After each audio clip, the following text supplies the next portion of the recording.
कवि सम्मेलन देख देख के घर की शीला देवी को शेर और शायरी का बुखार चढ़ गया था। अब वो सीधे मुंह किसी को जवाब ही नहीं देती थी। उनके पति और उनका बेटा तो काम करने घर से बाहर चले जाते थे और उनकी शायरी झेलनी पड़ती थी बहू रेणु को। अब सास बोलती नहीं, अर्ज करती थी, संदूक पे रखी संदूक, संदूक में रखे झुमके, बहू झुमके निकाल के दे मेरे, कहाँ लगा रही है ठुमके। माँ जी, झुमके तो आपके निकाल दूंगी मैं, लेकिन आपके दिमाग से ये शायरी का भूत कैसे निकलेगा? छोटे लोग नहीं समझेंगे, शायरी है शौक बड़ा, तू अपने काम से काम रख, मेरे काम में मत टांग अड़ा। शौक अलग बात है, लेकिन हर चीज में अपना शौक डाल देने से जग हसाई हो सकती है सासू माँ। अरे मैं हूँ एक नंबर कलाकार, कोई ऐसी वैसी बला नहीं, तुम घर के कामों में उलझी, समझोगी मेरी कला नहीं। ठीक है माँ जी, आप नहीं समझती तो कोई बात नहीं, लाओ मैं आपकी झुमके ही निकाल कर दे देती हूँ। बहू सास की झुमकी निकाल कर देती है और वहां से चली जाती है। शाम को बहू अपने पति से शिकायत करती है, सुनिए जी, आप माँ को कुछ समझाते क्यों नहीं? अरे क्या समझाना है माँ को? अरे अपनी शायरी थोड़ी कम करे ना। अरे तुमको उनकी शायरी से क्या दिक्कत है? अरे मुझे नहीं, पर पड़ोस में सब लोग हंसते हैं, कहते हैं बुढ़ापे में लोग सठिया जाते हैं, लेकिन शीला जी तो शायर हो गई है। अरे लोगों का काम है कहना, लोगों की बातों का क्या टेंशन लेना।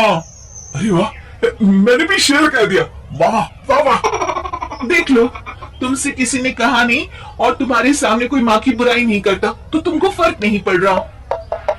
अरे तुम खामखा की बात का बतंगड़ बना रही हो। चलो चाय बनाकर ले आओ मेरे लिए, साथ पियेंगे, कोई ढंग की बातें करेंगे। रेणु चाय बनाने लगती है।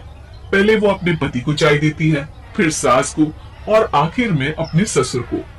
लेकिन वो देखती है कि ससुर जी कुछ परेशान से हैं। क्या हुआ ससुर जी, कोई बात हो गई है क्या? अरे तेरी सास बात बात पे शायरी करती है।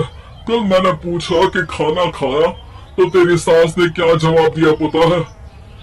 अरे गलती की और आरोपी ने कूड़े खा लिए फटाफट, खाना तो नहीं पर पकोड़े खा लिए झटाझट। अब बता क्या जवाब दूं इस बात का?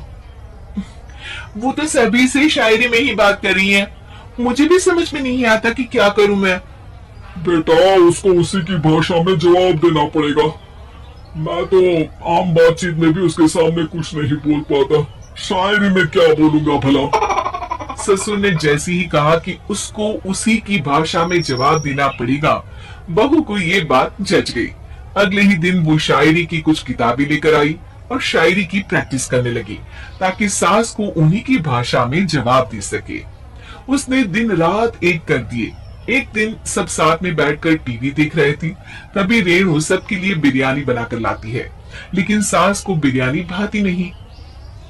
कौवा करता काऊ काऊ, चिड़िया बोलती ची ची, इतना खराब बिरयानी बनाई है कि मुंह से निकले छी छी।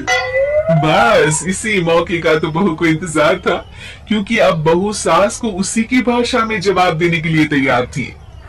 माँ जी हमको अपनी ये बेकार शायरी ना सुनाइए, जैसी भी बनी है बिरयानी चुपचाप खाइए।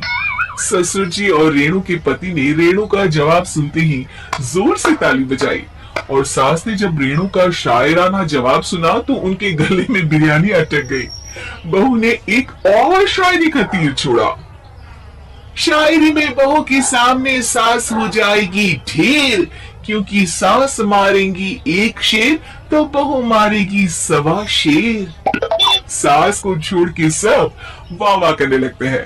आज पहली बार सास को नहले पे दहला मिला था और रेणु ने सास का मुंह चुप करा दिया था। अगले दिन रेणु का पति उससे कहता है, अरे वाह तुमने तो माँ की बोलती बंद कर दी, मजा आ गया। अब मेरे लिए कुछ बना दो, खाकर मैं काम पर चला जाऊं। शायरी ही है मेरा जीवन, वही करूंगी जी भर के। नौकरानी रख लो कोई, काम नहीं करूंगी मैं घर के। अरे तुम क्या माँ जैसी हरकतें करने लगी, सीधे सीधे बात करो ना।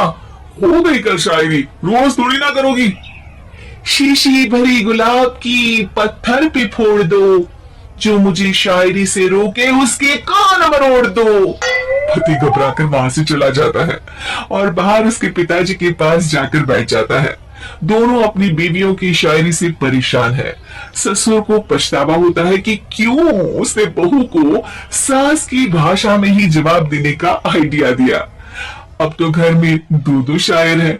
दोनों एक साथ दुखी स्वर में कहते हैं, हम दोनों की ही बीवियां जब से शायर हो गई है, क्या बताएं जिंदगी एक फटा हुआ टायर हो गई है।